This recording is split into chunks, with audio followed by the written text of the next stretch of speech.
mediodía de los sábados en la red. La marca con Carlos Heller. Listo, Heller, el dólar bajó a 38.16, se viene el acuerdo con el fondo, los mercados confían y nos vemos en Disney, ¿está bien? Y el riesgo país bajó. Y el riesgo país 590. bajó y la bolsa subió. Y... Ahora, ahí viene el tema. El presidente se la ha pasado hablando de las tormentas. Seis tormentas. Y todo esto que vino pasando, cada vez que pasaba, él decía, tenemos turbulencia, tormenta de frente y qué sé yo cuánto. La pregunta ahora sería, ¿cuál fue? ¿Qué cambió? China y Estados Unidos siguen a las patadas, la FED sigue manteniendo la misma el Banco Central de Estados Unidos. Claro. Es más, hoy se anunciaron nuevas sanciones de Estados Unidos.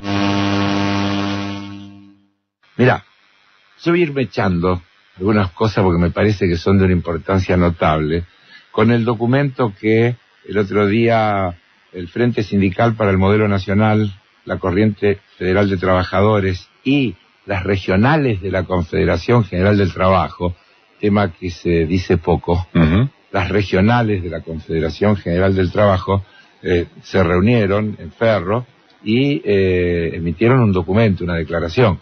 En los diarios en general el tema es tratado por lo que dijo Moyano, lo que no dijo Moyano. El documento como tal no existió. Del documento casi no se habla. De algunos párrafos.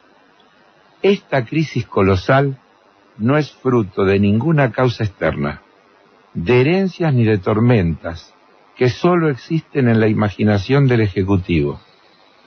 Tampoco es impericia. Una cosa fundamental.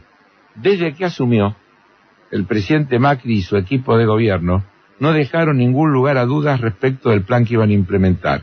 Y empieza a enumerar la claudicación ante los buitres, que le costó al país 16.000 millones de dólares, la liberación del mercado cambiario, el levantamiento del cepo, todo el combo de desregulación financiera y comercial que dejó al país sin soberanía, etcétera, etcétera, etcétera. Después agrega, luego fueron por todo. Blanquearon decenas de millones de dólares provenientes del lavado de dinero de empresarios delincuentes, entre los que figuran muchos de los ministros del gobierno y familiares del presidente. Con la ley tributaria regresiva favorecieron a los más ricos. Con la ley previsional hundieron en la pobreza a los jubilados y pensionados. Vendieron activos del Fondo de Garantía del ANSES, provocando un desfinanciamiento multimillonario en el sistema previsional. Eliminaron asignaciones familiares que beneficiaban más de 500.000 niños argentinos, muchos de ellos con capacidades diferentes. Destruyeron las economías regionales, fundieron a más de 8.000 pymes, hundieron en la miseria decenas de miles de productores de la economía popular, etcétera, etcétera. En suma, termina esa parte del documento, es evidente que el plan del gobierno, que solo se sustenta en endeudamiento, ajuste y transferencia de ingresos de los sectores más pobres a los más ricos, entró en una etapa de crisis.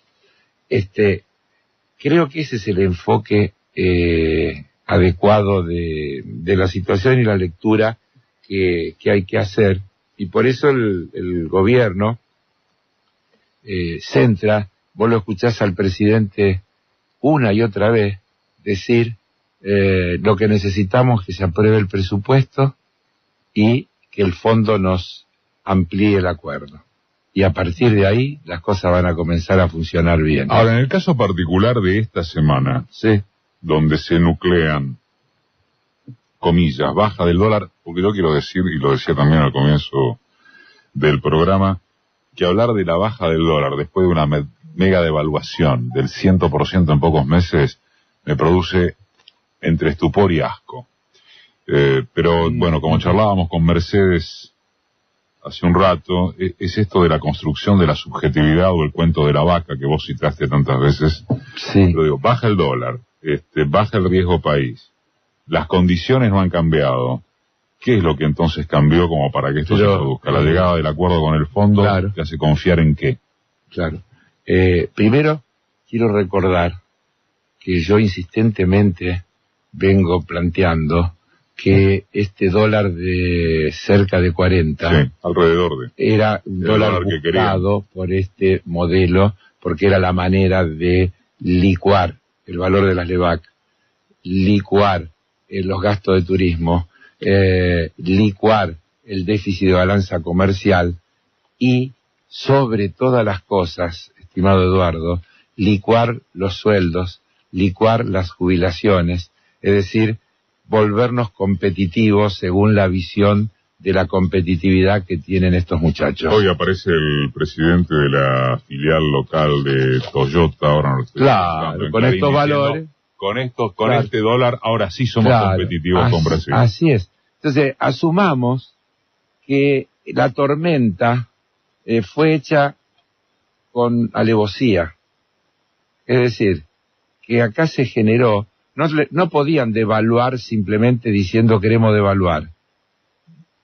Utilizaron una cantidad de argumentos para justificar llevar el tipo de cambio donde lo querían llevar, para crear condiciones de factibilidad del proyecto de ajuste que ellos tienen en mano. ¿Y por qué ahora baja? Porque llegaron al objetivo 1. 2, porque está claro que el fondo les va a ampliar las condiciones de financiamiento, con lo cual los acreedores están tranquilos de que van a poder cobrar. Y 3, tienen razonables certezas de que la oposición racional les va a dar los votos que necesitan para aprobar el presupuesto.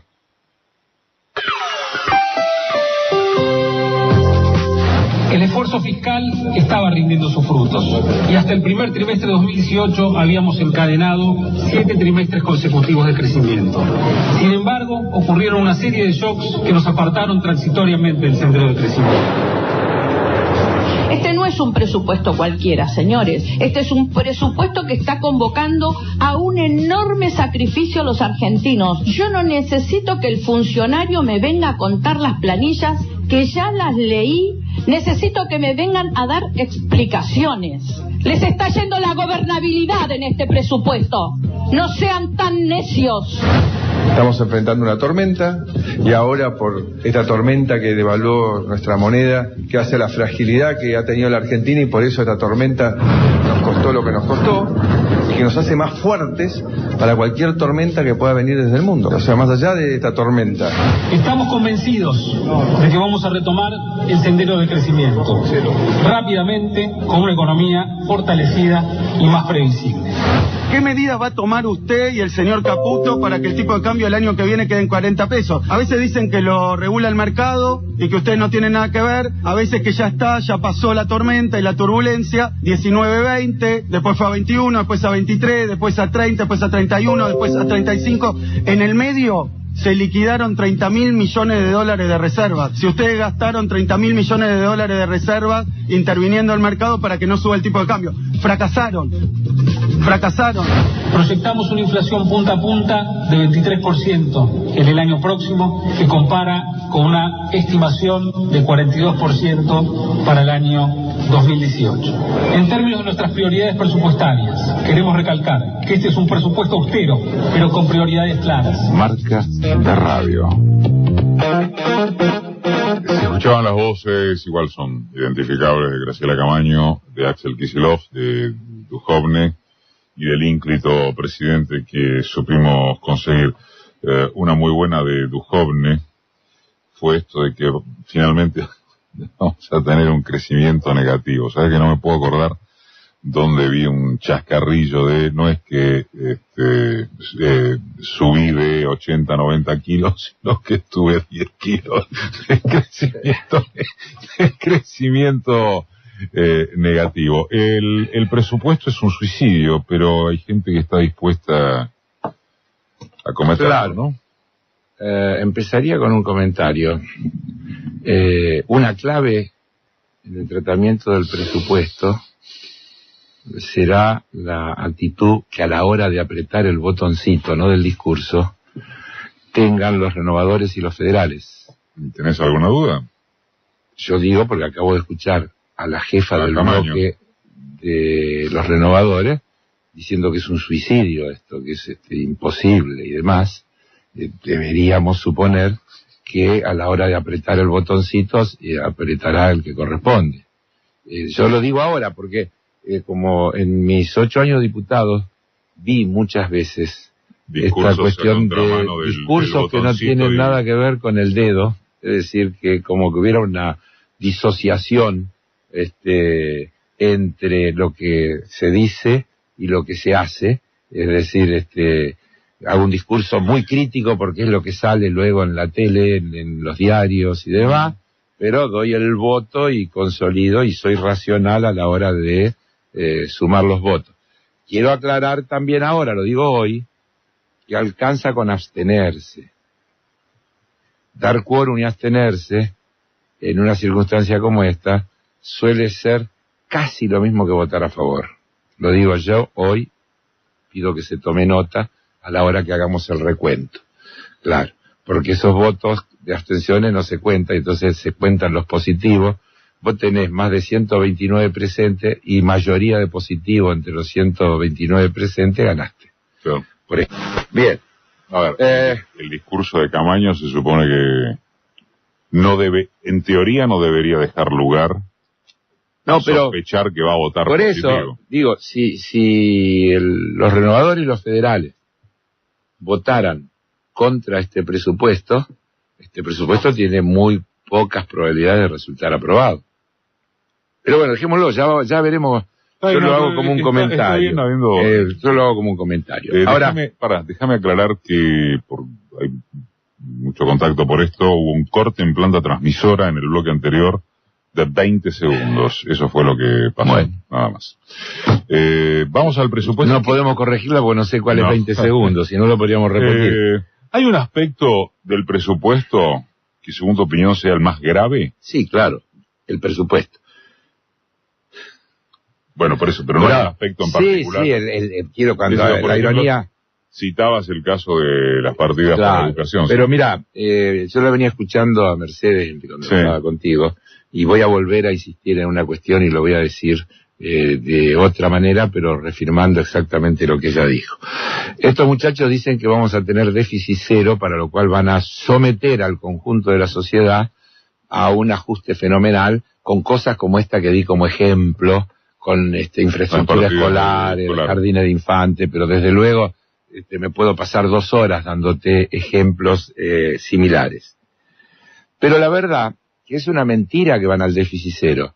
Van al déficit cero primario porque ellos se olvidan. Yo acá lo dije millones de veces, voy a repetirlo. Ellos llaman déficit fiscal al déficit primario porque el fondo al otro no lo considera siquiera como analizable, porque pagar los intereses es sagrado. Está bien, pero resulta... Recordemos que el déficit primario es antes del pago de interés. Antes del pago de interés. Lo que le entre y le sale el Estado lo que cobra de impuestos por todas las retenciones, el IVA, etcétera, y después lo que paga, las jubilaciones, las asignaciones, los gastos de salud, la educación, este es el primario. Ahí lo van a llevar a cero con un esfuerzo fenomenal de casi 3 puntos de recorte, de ajuste.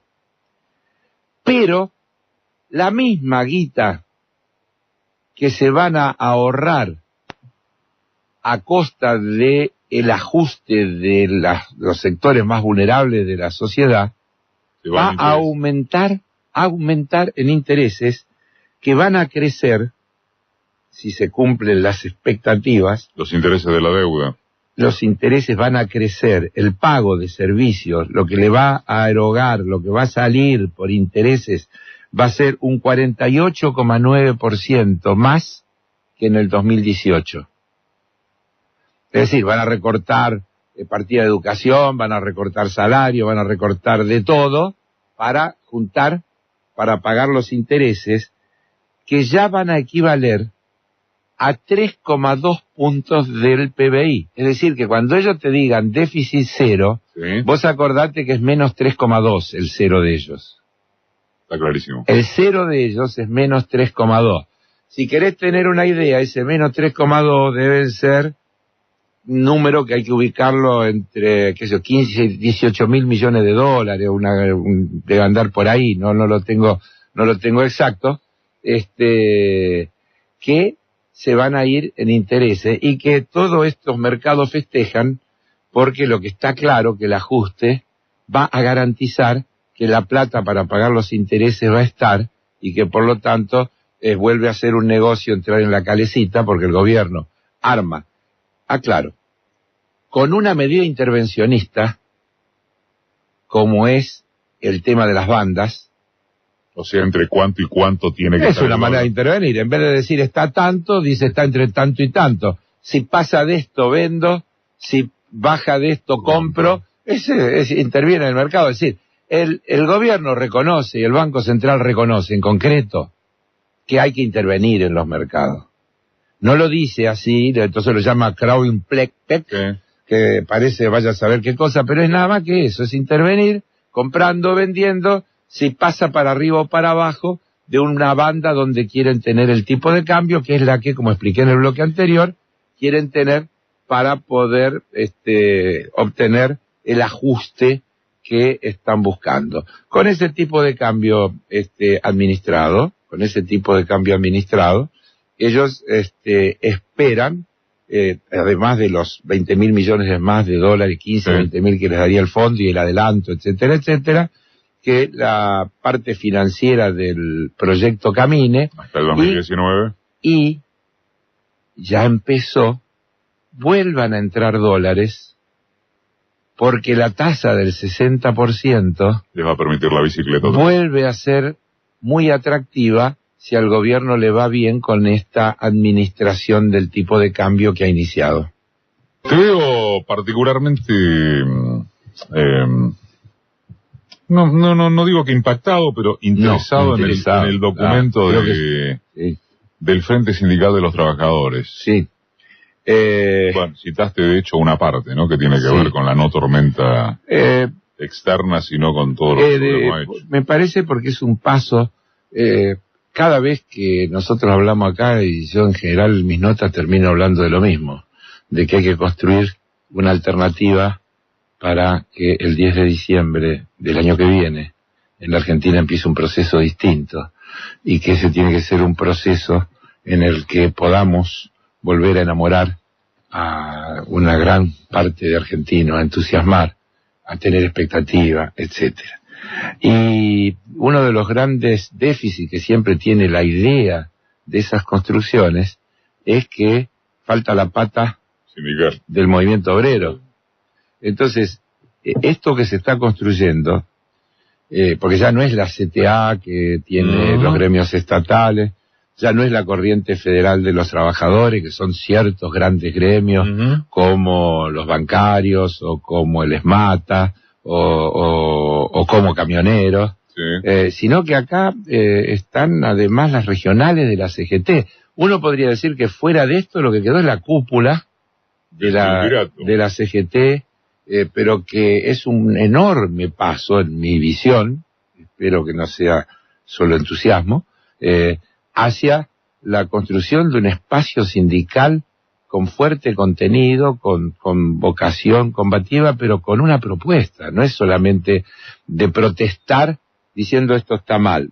Fíjate, las regionales de la CGT exigimos un cambio inmediato del plan económico, al tiempo que planteamos la implementación urgente de las siguientes medidas. Es decir, no es cualquier cosa. Te leo los títulos: cambio de la política económica, defensa de la industria nacional, pymes y economías regionales, regulación de las importaciones, recuperación del mercado interno, emergencia ocupacional, alimentaria y sanitaria, total repudio al acuerdo con el Fondo Monetario, rechazo a la reforma laboral, que tiene un montón de ítems, derogación de la reforma previsional, aumento de las jubilaciones, pensiones y las asignaciones de los trabajadores y de la economía popular, retrotraer las tarifas de los servicios públicos al 1/12/2017, derogación de la reforma tributaria, nuevo esquema tributario progresivo que paguen más quienes más tienen. Y luego lo expresa en una cantidad de puntos concretos que necesito leerlos. Frenar la fuga de capitales con medidas de control financiero por parte del Banco Central, restringir la venta de dólares solo para fines productivos, detener la remisión de utilidades de los grandes multinacionales, fijar por ley la obligación de liquidar las divisas, recuperar el poder recaudatorio del Estado, cobrar impuesto a la compra-venta de títulos de deuda soberana, incrementar los impuestos a la ganancia financiera, revisar la deuda externa que creció en forma espuria del 16, aprobar un presupuesto con eje en la reactivación del mercado interno, el desarrollo industrial y las economías regionales, liberar a todos los presos políticos.